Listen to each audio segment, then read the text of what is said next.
আচ্ছা, কার ব্যাপারে আল্লাহ বললেন? কাকে দাওয়াত দিতে বললেন? সবাই বলেন তো নামটা। ফেরাউন। আচ্ছা, ফেরাউনের ক্ষেত্রে আল্লাহ তাআলা বললেন যে soft and mild language use করো, নরম ভাষা। আমাকে উত্তর দেন।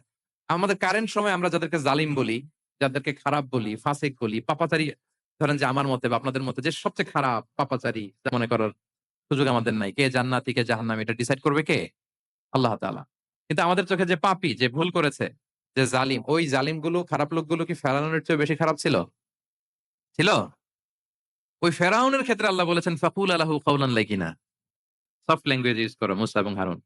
কোমল ভাষা ব্যবহার করো। হয়তো তার ভুল ভেঙে যাবে। হয়তো সে উপদেশ গ্রহণ করবে। তো তাহলে দেখেন কত বড় ভুল আমরা করি। আমরা মাঝে, মাঝে এমন অ্যাটাকিং মোড এ কথা বলি, এমন আগ্রাসী হয়ে কথা বলি, ওর মানার এক সুযোগ থাকলেও ও মানবে না। কি বলেন? যাও মানার একটু ইচ্ছা ছিল, আমার এই অ্যাটিটিউড এর কারণে সে আর এটা শুনবে না। এটাই মানুষের স্বভাব। আপনি আগ্রাসী হয়ে অ্যাটাকিং হয়ে কথা বলে মানুষ এটা শোনে না।